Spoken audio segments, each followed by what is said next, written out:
Gabi ng Sabado, nang puntahan ni Awen ang kanyang tiyo Domeng sa bandang liblib ng kanilang baryo dahil dito ito naninirahan. Tiyo? Tiyo Domeng? Ha? Sino yan? Ako ho ito. Si Awen. Ano yon, pamangkin? Mukhang may importante kang sasabihin. Gabing-gabi na. Bakit? Tiyo, hindi ho kasi ako makatulog. Hindi ko alam kung dapat ko na bang pagbigyan yung hiling sa akin ng mga kababaryo natin. Ha? Ano bang ibig mong sabihin, ha, Awen? Tiyo, gusto kong labanan si Kapitan Trio sa paparating na eleksyon. Ay nako, Awen, alam mo ba'y sinasabi mo? Opo, Tiyo. Marami sa ating mga kabarangay ang gustong itapat ako kay Kapitan Trio. Awen, una sa lahat, wala sa dugo natin ang politika. Pangalawa, wala tayong sapat na pondo para sa pagtakbo mo. Pangatlo, alam mo kung ano ang kayang gawin ni Kapitan Trio. Kaya nga't nagsalin-salin na lang sa kanilang pamilya ang pamumuno sa barangay na ito. Tama po kayo. Pero may nagawa ba? Meron. Para lang sa kanyang mga kalapit. Pero sa mga katulad nating dukha, wala akong matandaan. Yun na nga po, Tiyo. Yun pa ang isang nagtutulak sa akin. Tiyo, nakikiusap po ako. Suportahan niyo po ako sa darating na eleksyon. Ganun ba?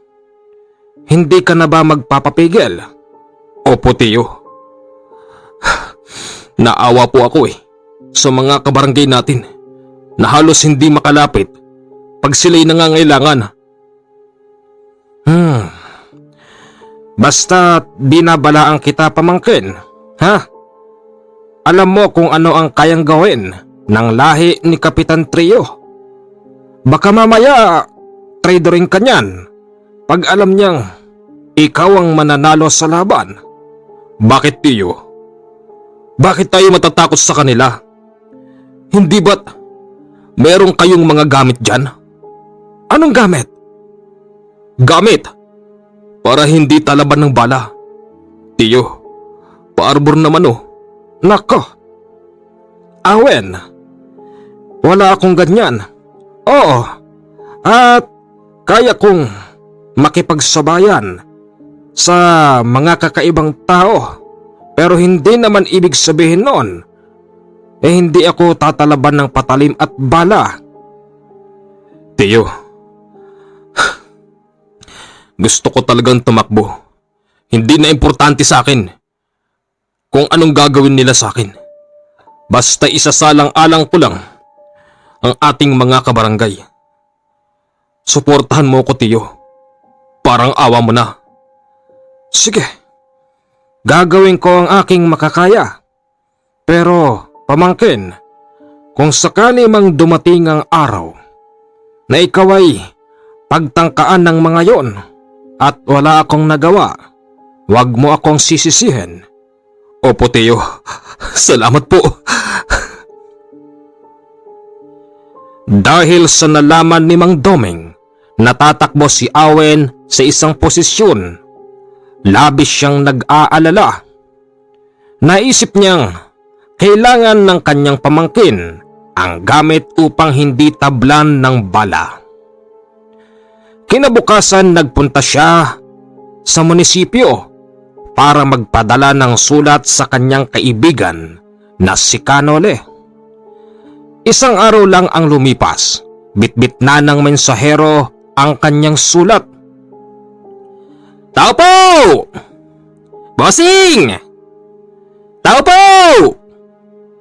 O, kamusta? Ayos lang! Sulat!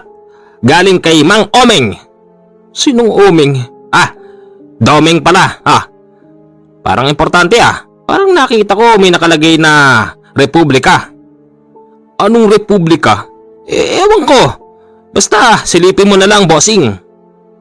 Ito nakalagay, politika. Kala ko Republika Bossing, teka sandali, binabasa ko. Bossing, ano ba yun? Pakape naman andun. Magtimpla ka lang dun. Pagpasensya mo na yung kaping bigas ko. Yan lang nakayanan ayos lang yun. Importante, buhay tayo, di ba? Oo na, sige na. Kanole, tatakbo sa isang posisyon ng aking pamangkin na si Awen. Siguro naman natatandaan mo pa siya. Alam mo'y, labis akong nag-aalala. Gusto ko siyang pigilan pero ayaw niyang magpapigil. At tama naman din yung sinabi niya sa akin. Nasa tagal ng nananungkulan ni Kapitan Trio, halos wala namang nagagawa sa mga kabarangay namin. Kanole, alam ko kung ano ang kayang gawin ng pamilya na yun. Madaya sila sa lahat ng aspeto pagdating sa eleksyon. Gagawin nila ang lahat para lang sila'y manalo. Nag-aalala ako sa buhay ng aking pamangkin.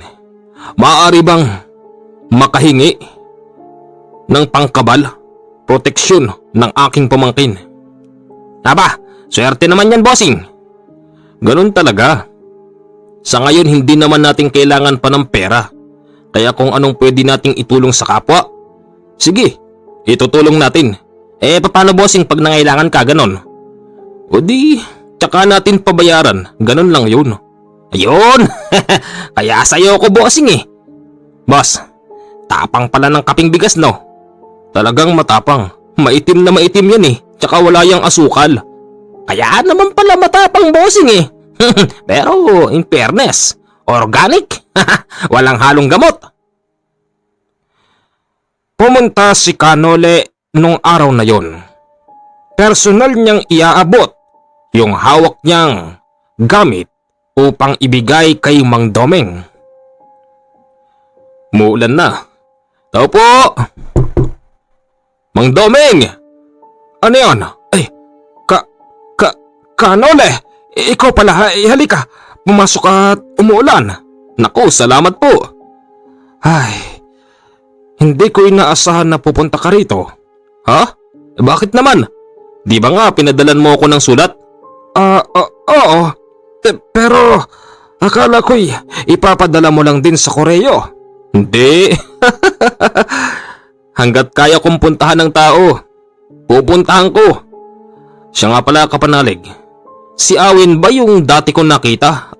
Nung medyo maliit pa, siguro mga 18 ang edad ni Awen nun. Tama ka. Natatakot kasi ako sa maaaring mangyari sa aking pamangkin. Kaya nga't ako'y humihingi sa iyo ng gamit proteksyon. Ganun ba? Sige.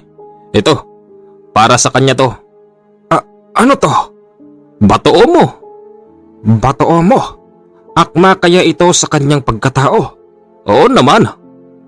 Kahit naman sino, pwedeng magtangan yan at kumporme lang din sa pag-aalaga. Ito ang pakatatandaan mo, kapanalig. Hindi lahat ng mutya ay pwedeng ipasa sa tao. Pero yung mga pwede, kahit sino pwedeng magtangan at kumporme lang din sa klase ng paggamit. Wag na wag niyang gagamitin sa kasamaan. Natitiyak ko na yan din ang tatapos sa kanya. Makakaasa ka, Kanole, na ito'y hindi gagamitin ng aking pamangkin sa kasamaan. Magaling! Paano? Teka! Parang nagpapaalam ka na. Aalis ka na ba? Hindi! Hindi ako aalis. Ang totoo niyan, gusto kong humingi ng kape. Medyo umuulan kasi sa labas Umuulan? Magpalit ka ng damit. Meron ako mga damit dito bagong labas sa sapa. Naku, hindi na po. Pero teka, hindi ka naman basa. Ikaw namang kapanalig na, Doming. Alam mo naman na meron tayong mutya ng gabi sa katawan. Oo nga. Talaga nga naman ang aking kaibigan, sobrang matalinhaga.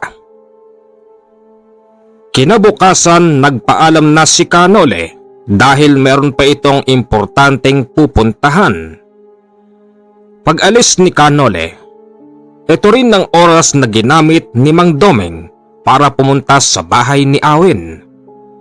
Pagdating niya roon, sadyang napakaingay at dami ng tao sa paligid.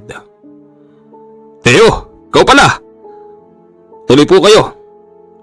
Awen, bakit ang daming tao dito? Teo, nakalimutan niyo na ba yung sinabi ko? Hindi. Anong ibig sabihin nito? Ang layo-layo pa ng eleksyon. Teo, mas mainam na yung laging handa, di ba? Ganon ba? Sa bagay, pero naguguluhan ako masyado. Ang dami-daming tao. Saan ka kukuha ng ipapakain dyan sa mga yan? Teo, kahit po sentimo, wala akong ginastos. Kasi lahat po sila may mga dalang sari-sariling pagkain. Aba ayos pala. Teo, ang pangako sa akin ng mga taong susuporta sa akin, kung kinakailangan mag-ambagan sila pagdating sa pinansyal, gagawin nila para lang sa pagtakbo ko. O hindi ba, Teo? Napakasarap pakinggan. Tama. Pero, Teo, wala na pong pero-pero. Ito na tayo eh. Malapit na tayo sa kasukdulan. Sandali lang, Awen. Halika, pumasok tayo sa loob. At meron akong ibibigay. Sige ho. Mga kasama, saglit lang. Mag-uusap lang kami ng aking tiyo. Awen, kunin mo ito. Ano ho ito? Ang ganda. Saan ho ito galing? Teka tiyo, kasasabi nyo lang sa akin ah. Di ba sabi nyo, wala na kayong kagamit-gamit? Saan to galing? Ang ganda! Ibang klase. Ngayon lang ako nakakita ng gantong klase ng bato. Tapos, ano ba to? Mga to yung ano ba to? Yan ay nanggaling sa aking kaibigan na si Canole. Ang tawag dyan ay bato mo. At yung nasa paligid niya, Gumamela Celis. Celis? Gumamela? Gumamela Celis. Hindi yan basta gumamela lang. At hindi yan basta-basta makikita lang sa gilid-gilid. Para saan to, Tiyo? Para yan sa pagtakbo mo. Ha? Ibig bang sabihin nito, Tiyo, matutulungan niya ako sa pagtakbo? Mananalo ba ako sa eleksyon? Hindi. Para yan sa sarili mo. Hindi ba't tatakbo ka? Siyempre, delikado ang buhay mo. Isa sa pinakamagulong buhay ang pagpasok sa politika. Kaya't iba na rin ang merong gamit. Sabagay ho, Tiyo. Salamat po. Nang dumating na yung araw ng pagpapail ng COC, marami ang nagulat dahil nagpail ng COC si Awen. Nang mabalitaan naman ito ni Kapitan Trio, agad siyang pinuntahan nito kung saan siya makikita. Awen! Kamusta? Uy! Kapitan Trio, kamusta? Eto, kasalukuyang naiinis. Bakit naman ho? Ano ho bang dahilan yan, Kapitan Trio?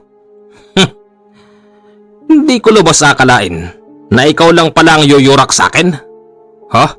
Anong ibig niyong sabihin? Huwag na tayong kunwari dito, Awen. Parang hindi mo alam na itulong ko sa iyo ah. Ha? Ako kakalabanin mo? Kapitan Trio, wala naman sigurong masama kung susubukan ko, di ba? Walang masama. Pero kung marunong kang lumingon sa pinanggalingan, dapat irerespeto mo ako. Teka nga ho, ano bang ibig niyong sabihin ha?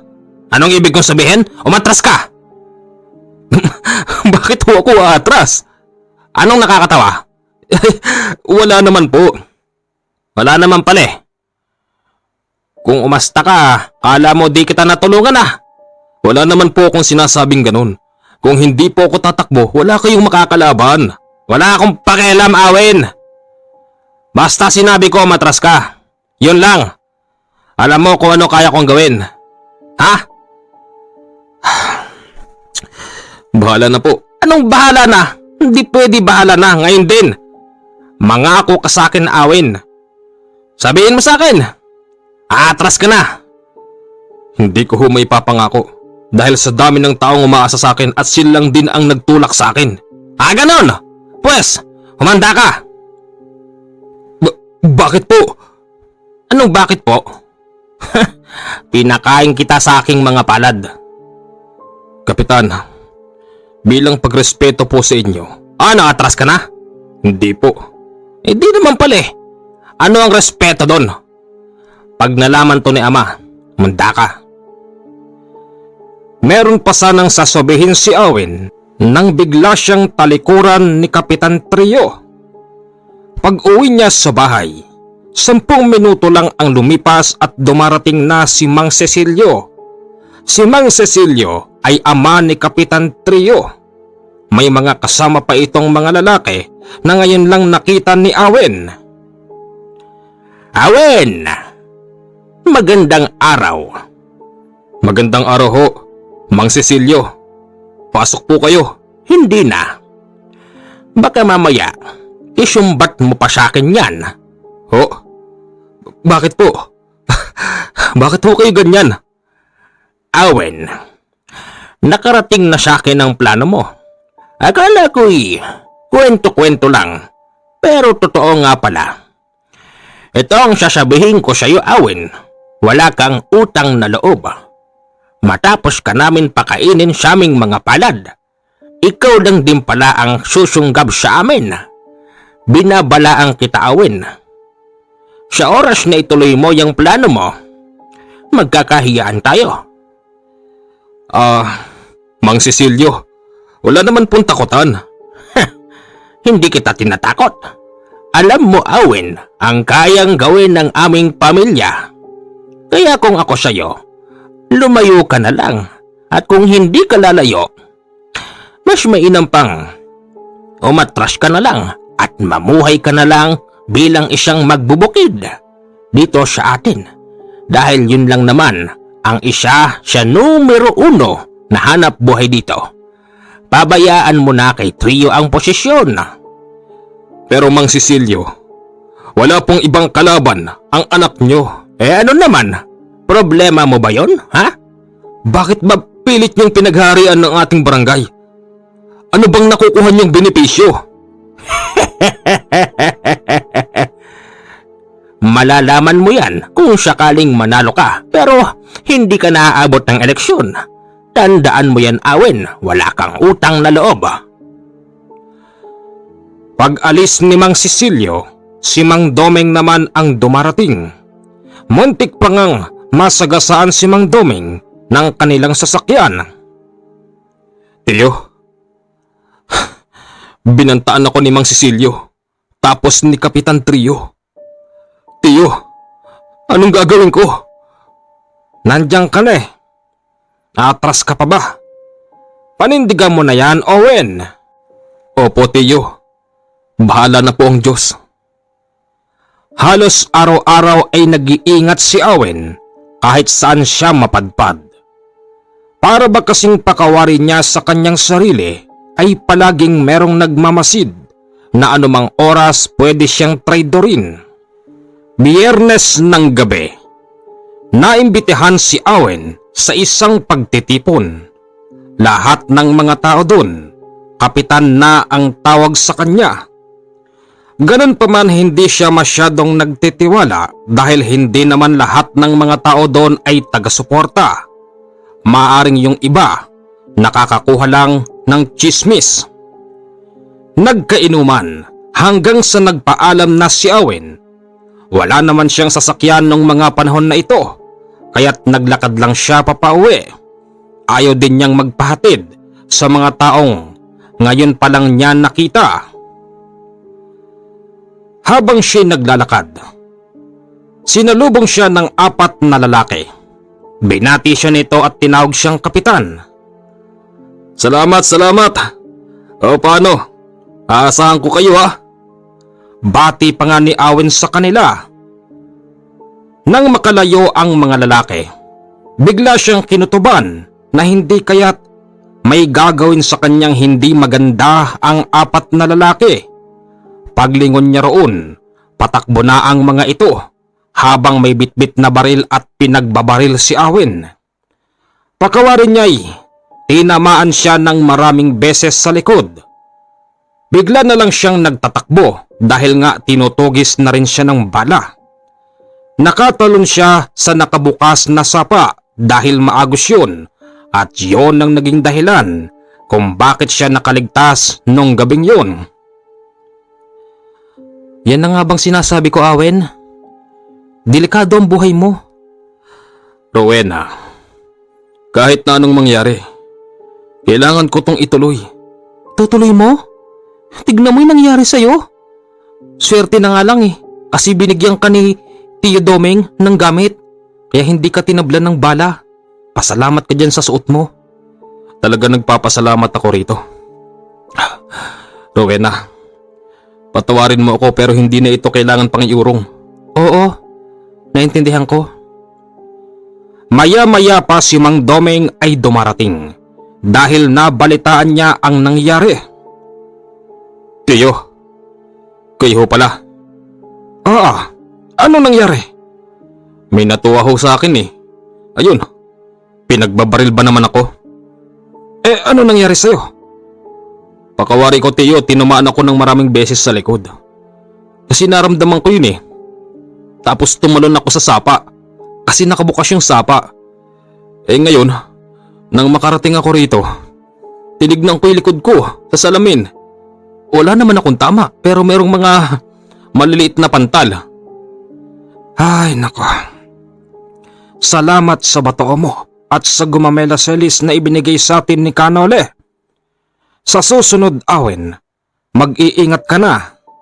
Maraming gustong kumitil ng buhay mo at natitiyak ko, Awen, na baka meron ng patong ang ulo mo. Siguro nga po. Habang nag-uusap silang dalawang magtiyo, may mga dumarating na otoridad. Tao po! May tao, Awen. Rowena, buksan mo nga yun. Ano po yun? Awen, may mga pulis. Pasok po kayo. Salamat po. Magandang araw ho sa inyo. Magandang araw din ho, sir. Anong nangyari sa'yo? Pinagbabaril po ako, sir. Maswerte ka't nabuhay ka pa. Oo, sir. Bakit po kayo nandito? Hindi ka ba magrereklamo sa nangyari sa'yo? Sir, hindi ko naman ho alam sino bang tumira sa akin Paano po ako magrereklamo? Wala ka bang pinagsususpetsahan? Meron pero mahirap pong magsalita. Ganyan talaga ang buhay. Mag-iingat ka na lang, ha?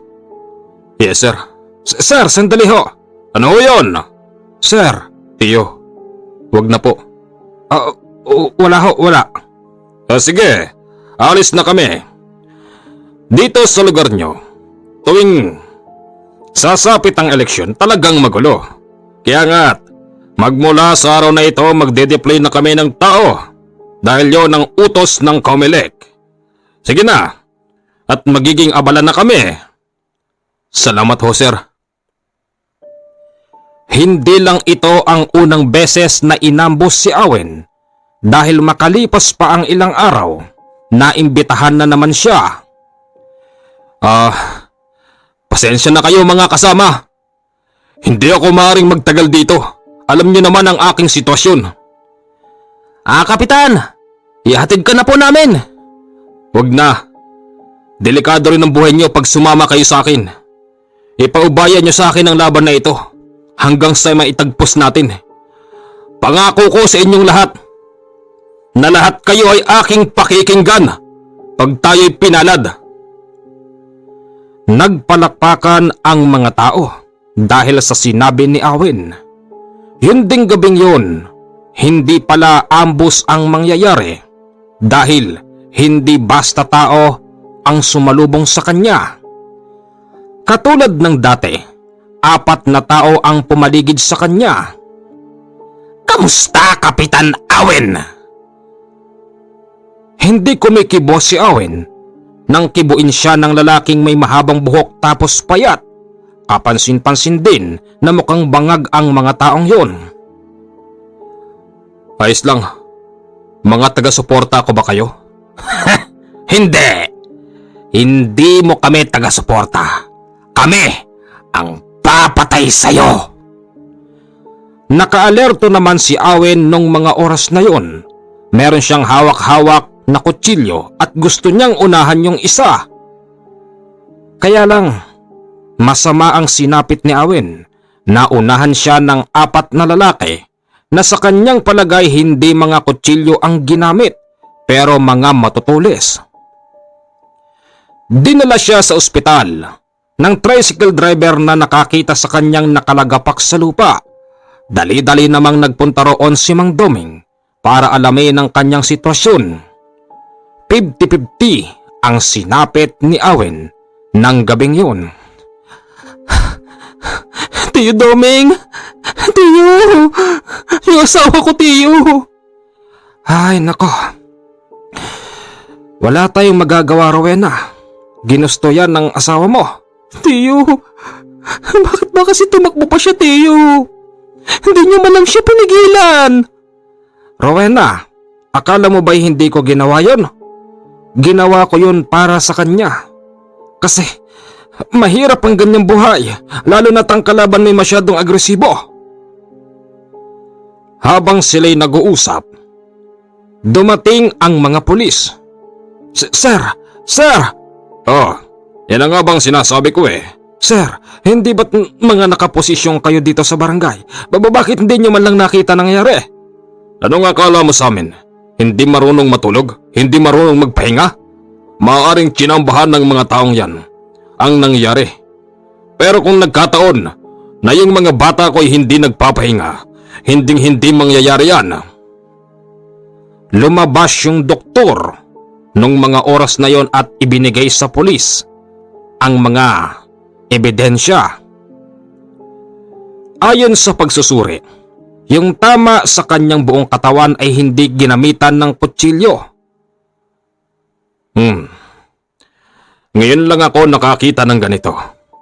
Hindi kutsilyo o hindi anumang matulis na bagay ang ginamit dito kay Awen. Sa malamang, ginamitan siya ng mga matutulis na kuko." "Sir? Kuko? Hindi nga. Totoo ba yan, sir?" "Alam mo, Mang Domeng, sa ganitong panahon, marami nang hindi naniniwala sa mga aswang. Pero ito ang paniniwala ko. Nang dahil dyan, wala tayong pwedeng isangkot na tao." "Sir, sandali ho, sir!" "Wag ho kayo mag-alala. Bilang polis gagawin namin ang trabaho namin. Pero magantay po tayo ng resulta. Kikilos ho kami, hindi kami basta tatambay lang." Umaasa si Mang Doming at si Rowena na mabubuhay pa si Awen. Kaya lang, hindi na siya nabuhay. Paano nangyari yun? Paano? Hindi ba't meron siyang gamit na bato-omo na galing kay Kanole? Nang ibuburol na si Awen, hinahanap ni Mang Domeng yung bato-omo. Tinatanong niya ito sa embalsamador. Kaya lang, ayon sa embalsamador, wala raw silang nakita na kung anumang bracelet na suot ni Awen. Nagtataka siya kung bakit tinanggal ito ni Awen. Ganun pa man, wala nang sasagot sa kanyang mga katanungan. Unang araw ng burol ni Awen, nakita niyang yung anak niyang lalaki na edad 12, suot-suot yung bato-omo na ibinigay ni Kanole. Apo! Bakit nasa iyo ito?" Lolo, nakuha ko po yan doon sa may higaan ng itay." "Ano? Nasaan ang itay mo nang kinuha mo ito?" "Natutulog po. Ang ganda po kasi, kaya ako sinuot." "Diyos ko!" Kaya nangyari yun sa ama mo kasi kinuha mo pala. Bakit po? May kasalanan po ba ako dun, tito? Meron, pero bata ka pa. Hindi mo pa naintindihan ang mga bagay na yon. Hindi ko po sinasadya. Hayaan mo na. Hayaan mo na. Kaya naman pala tinablan si Awen ng mga matutulis na kuko ng mga aswang dahil nga ang kanyang batoomo ay kinuha pala ng kanyang anak. Siguro ay nakalimutan din ni Awen na hanapin ang batoomo ng dahil sa kanyang pag-aapura. Nang mailibing na si Awen, sabi ng kanyang tiyo Domeng sa harap ng kanyang nityo, "Hindi ako makapapayag na hindi rin isusunod na ililibing ang sinumang may gawa sa iyo nito." Ganun pa man hindi alam ni Mang Domeng kung saan ba hahanapin ang mga taong yun at kung sino-sino ba sila at kung sino ang pinaka-mastermind. Isang araw, umalis si Mang Domeng sa kanyang bahay. Pumunta ito kay Kanole, kaya lang wala si Kanole sa bahay niya nung oras na yun dahil meron siyang importanteng lakad. Hoy!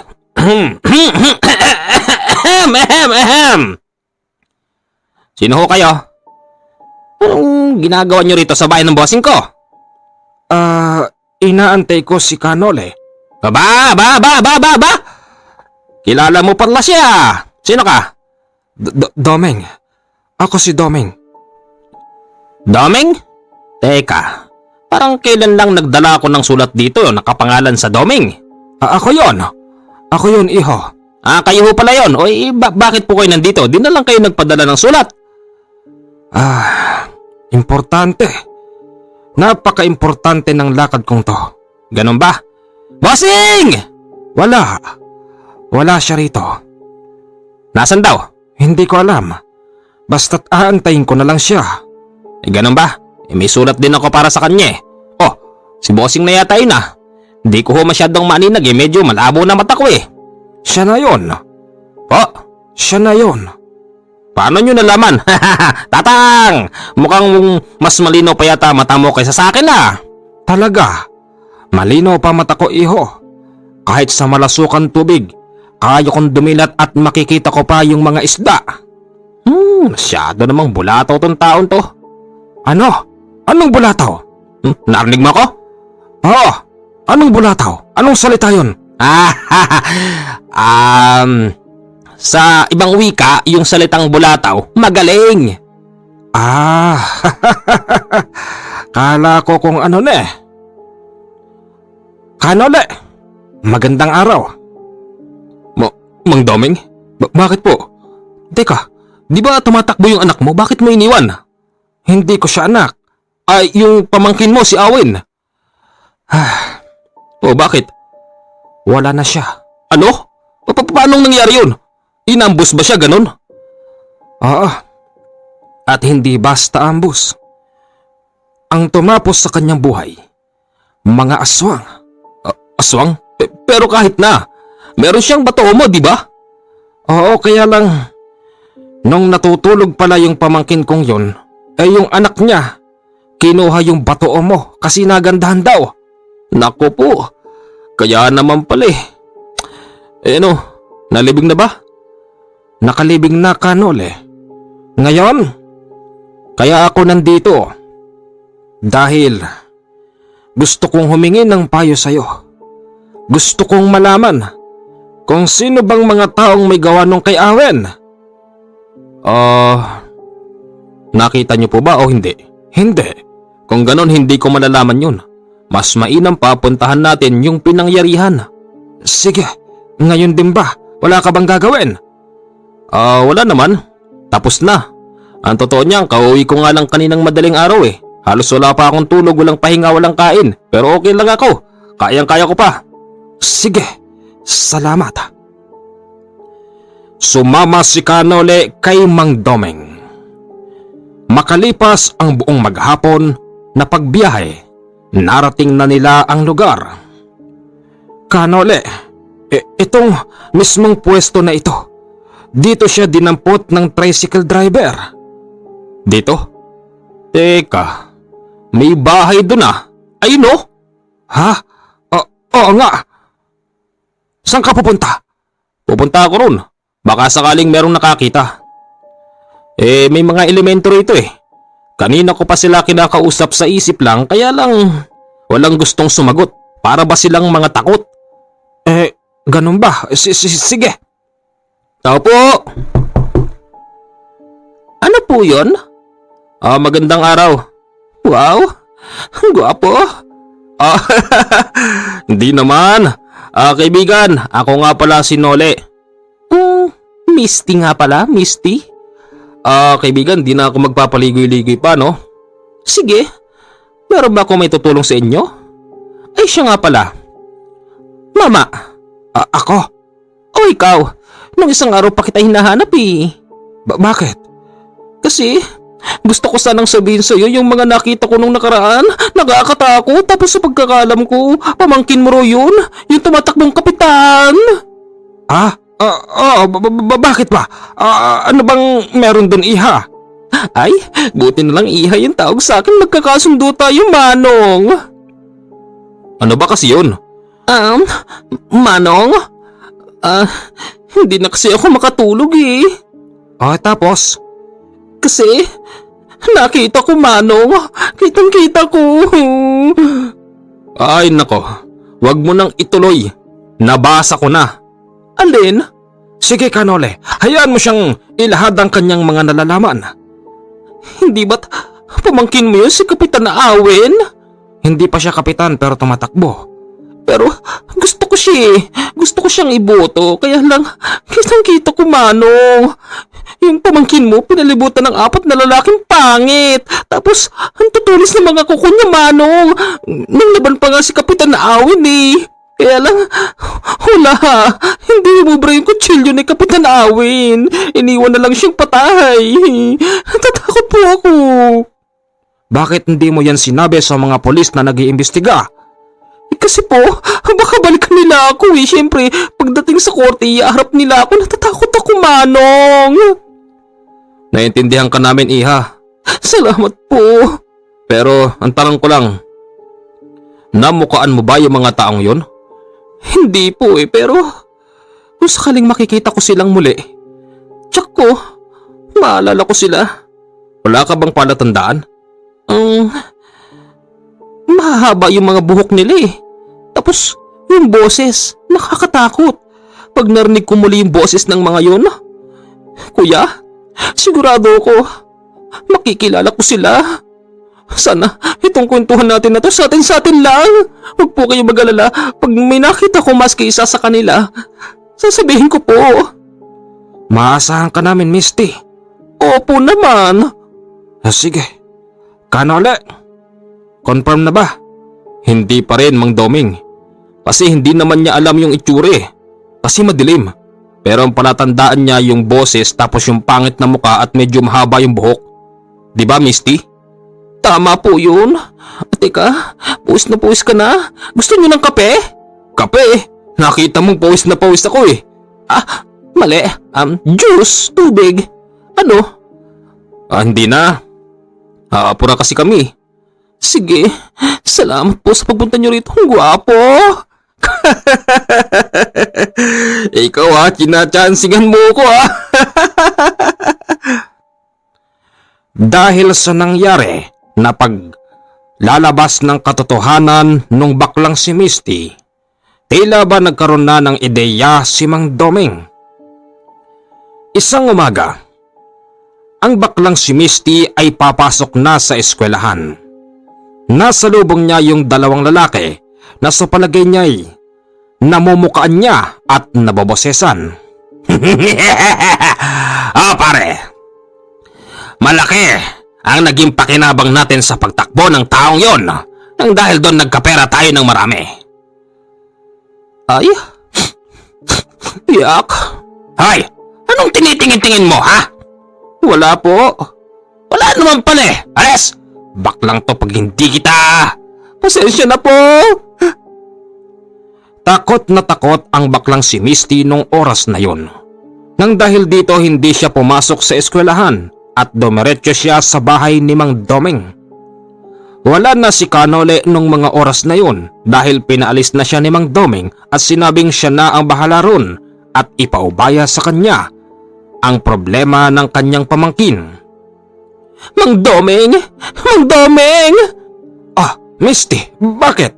Nandiyan pa ba yung gwapo? Yung nakasando? Wala na. Bakit ba? Sayang, hindi ko siya naabutan. Bakit ba? Ano ba kasi yon? Mang Doming, nakita ko yung mga lalaking pumatay kay Kapitan Awen. Ano? Pwede akong papel tsaka lapis, idodrawing ko mukha ng mga pangit na yon. Ah, sige. Nang maidrawing na ni Misty ang muka, medyo pamilyar ito kay Mang Doming. Sinabi niya sa kanyang sarili na minsan niya nang nakita ang lalaking yon at kung hindi siya nagkakamali, ang lalaking yon ay tagapagtadtad ng baboy at baka sa palengke. Pumunta si Mang Doming sa palengke nung oras na yun para kumpirmahin kung ito ba yung lalaki sa drawing. Sa inyo ho. Dalian nyo ho. Marami pang bumibili. Ano ba? Bibili ka ba o hindi? Magkano 1 kilo ng baka? Mura lang. Magkano? 80. Ganun ba? Ang mahal mo naman magtinda. Anong mahal? Kami na nga may pinakamababang benta rito eh. Bibili ka ba o hindi? Nagtataka naman ako sa'yo. Bakit? Hoy tanda, huwag mong sayangin oras ko ah. Ano ba yan? Nagtataka naman ako sa'yo. Ang laki siguro ng naging pera mo. Di ba?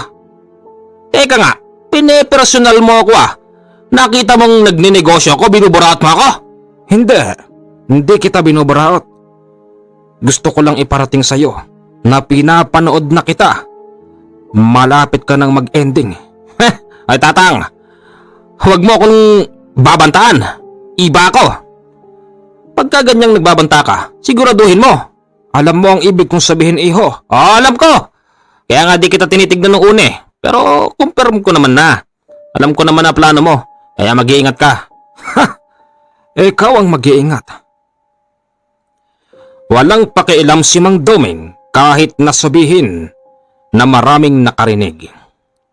Pagsapit ng hapon, magsasarado na sana sila nang biglang lundagin ni Mang Doming ang lalaking tagapagtadtad ng baboy at baka. Sa paglundag ni Mang Doming, itinarak niya agad ang kutsilyong hawak-hawak niya sa dibdib ng lalaki tapos tinapalan ang kanyang bunganga para hindi makasigaw. Ako si Doming, tahimik pero mapanganib. Patay ka na ngayon, aswang! Patay ka na ngayon!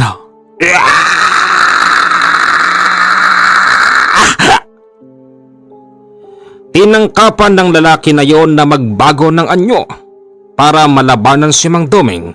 Dahil sa naunahan siya ng matanda, hindi siya nakapagbago ng anyo para manglaban. Nang alisin ni Mang Doming ang pagkakasaksak sa dibdib ng lalaki, dito ay tuluyan siyang nagbago ng anyo pero namatay na rin.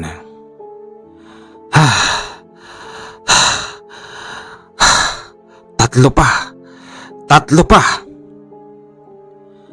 Isang gabi, sa hindi inaasahang pagkakataon, para bang naisip ni Mang Doming na kumain ng balot at naisip niyang pumunta sa baryo para maghanap ng magtitinda. Balot! Balot po kayo dyan! Balot! Balot! Ano po yun? Magkano? Mura lang po. Libre na lang siya mga matatanda. Ano? Insulto mo ba ako? Hindi naman po. Ito ho. Balot! Balot! Aray ka rito! Sandali lang ho, tatang. Bayad ko. Wag na ho. Kunin mo ito. Wag na ho. Dahil sa hindi kinuha ng magbabalot ang kanyang bayad, Sinundan niya yung magbabalot sa loob ng kubkuban kung saan merong 3 lalaking nag-iinom sa loob. Kanina pa kita tinatawag. Bakit ngayon ka lang lumapit, ha? Pasensya na po. Meron pong matandang makulit po dun eh. Ganun ba? Pahingin balot. Hindi po hinihingi ang balot. Binibili po ang aking balot. Bibigyan mo ko, papatayin kita. Wag ho! Ang 3 lalaking yon ay biglang nagsigsitayo tapos nagbago ng anyo na labis na ikinagulat ng magbabalot. Nabitawan niya ang kanyang basket at nagtatakbo papalabas hanggang sa nasalubong niya si Mang Doming. Bakit? Anong nangyari? May aswang doon! Aswang! Ano? Tuluyan nang nagtatakbo ang magbabalot at lumapit si Mang Doming sa 3 lalaki. Mga pare, nakalibre tayo ng balot.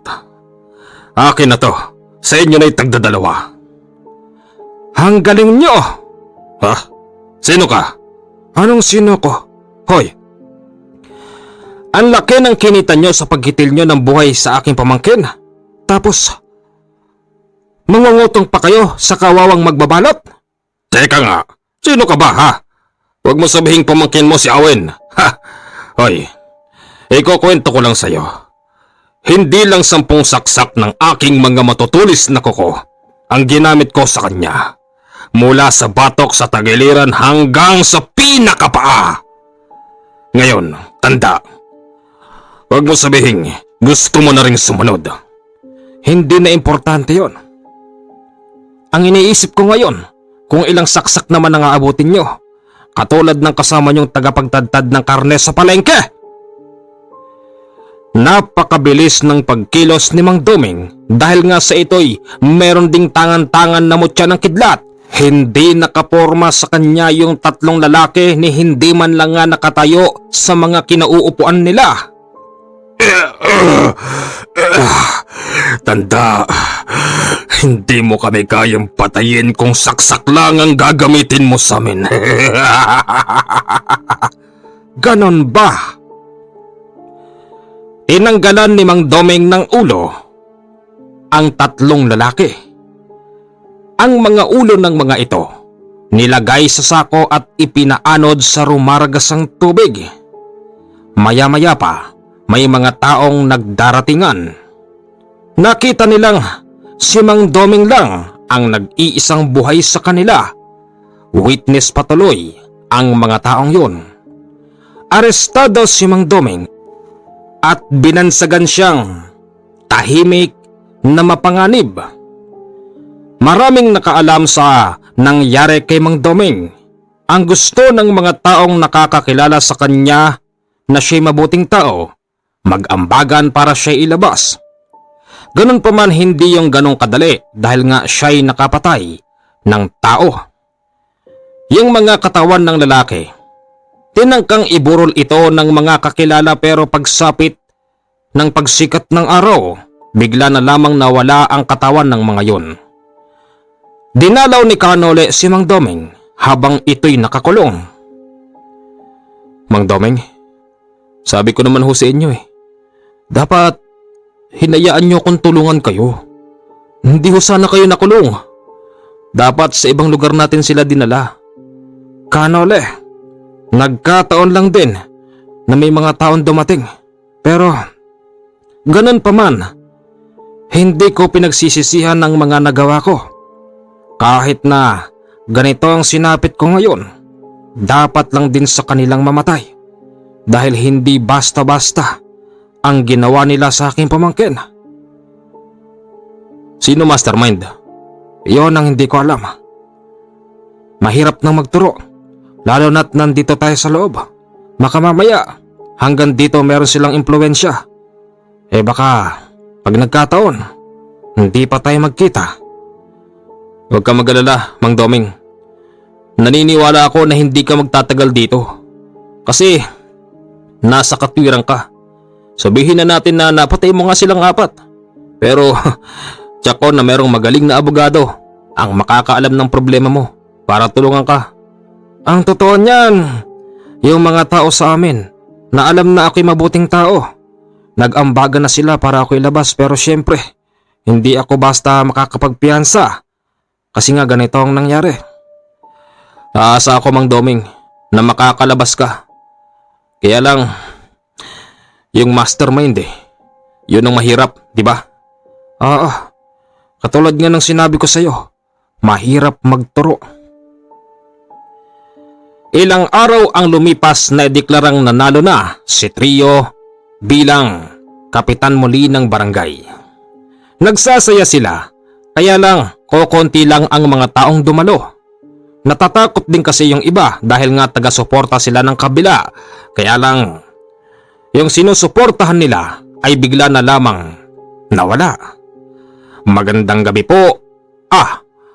Magandang araw po sa inyong lahat. Ito ang kwento natin sa araw na ito.